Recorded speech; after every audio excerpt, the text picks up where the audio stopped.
Good morning, everyone, professors, family, and most importantly, my dear friends and the classmates of Sophia University. Congratulations, we finally made it through. After many long years of hard studying, difficult exams, and so many late nights of working, our life as students is officially over today. Right now, we're standing at the new starting line of a new life.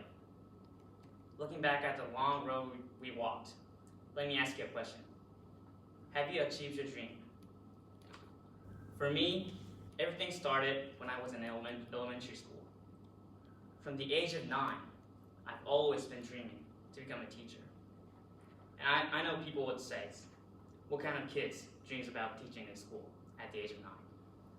Well, a lot of my friends around me was dreaming about becoming a soccer player or a billionaire or astronauts, something huge or magnificent. But for me, teacher was that magnificent and fascinating job. And today, I'm standing here in my suit. I'm very proud to say that I have achieved my childhood dream. And next month, I'll starting to teach as an English teacher. Today, I'm talking about how to finish off your journey with full confidence. Because I stand on this one path for so long years, people often think my journey was easy and simple, so they think I got never lost or never worried or never felt anxious about my future or the path I took. Because I found my realistic and achievable dream at the age of 9. But that is not true at all. In reality, my journey had many unexpected twists. My first big challenge came when I was in junior high. Because I'm becoming an English teacher, a lot of people misunderstand that English has always been part of me. But the truth is, my English was horrible back in junior high. I regularly failed the class quizzes. Sometimes I even got zeros on the test. So back in junior high, becoming an English teacher was the last thing on my mind. However, in the summer of my second year, my life suddenly changed. Because of my mother's research work, my parents decided to give us a chance to live in America for 1 year. But imagine, a 14-year-old kid who's horrible at English, thrown into public school where everything was learned through English with English natives. You can tell, the first few months was horrible. While my classmates finished their homework in the class, I had to carry the heavy bag full of textbook to home and spend hours on Skype with my dad to finish one single homework. Group work was even worse, but I'm not going to tell about that. But things began to change when I joined the school's club team. There I made a lot of friends, and since then, some sort of barrier has disappeared from me. And I came to love my life there. But time flies, and the summer came. I had to make a difficult choice. Should I stay in America or go back to Japan? And I decided to come back to Japan because my dream of teaching was still alive. But that 1 year has brought me a huge change. It improved my English, it made me so confident in communicating, and opened a new door I never expected to open. So by the time I got to high school, I seriously was thinking to become an English teacher. But even then, I had to make a decision. Because of my constant work, my grades were pretty high, and I had many different choices. And people around me says, I may have a better career in the state, or I'm more suitable for a different job or a different university. If I followed any path instead of my real passion, I might be sitting in a different university today with different job instead of celebrating our graduation here.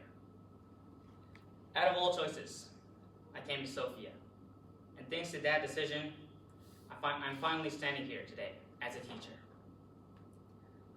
Although I'm very confident in my journey, I believe there's no such thing as a choice without regrets. We always look back about the path we didn't take.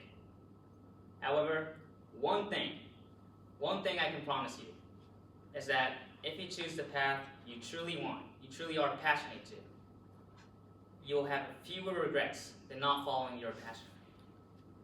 I always had an option, but I never let other people or any other pressure to step in between me and choose my path. I came back from the state because I wanted to. I became a teacher because I wanted to, and I study in Sophia because I wanted to. It's all what I chose, and that is why I can stand here today with such confidence. In the future, as we start off our new careers, we don't know what will happen. You never know when you will suddenly want to change your life or try something new.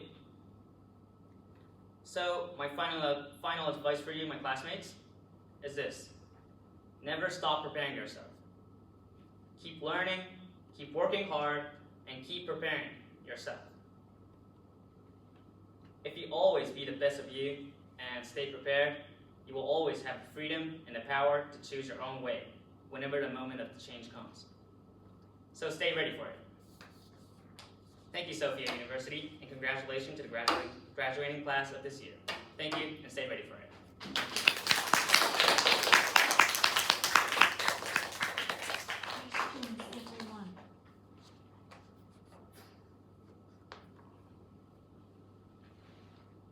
Why did you come to the idea of becoming English teacher? Well, I wondered why didn't you want to become Japanese or math or something other? well, to be honest, I was good at everything in high school, so I had many different choices. But for me, the year in the state was a huge change, and it has a lot of impact on me. And because I became able to communicate with other people speaking in other country, speaking another language. I thought becoming a teacher of English could open the other kids' eyes like I did in the state, in Japan. So that's why I wanted to become an English teacher. That's it. Thank you.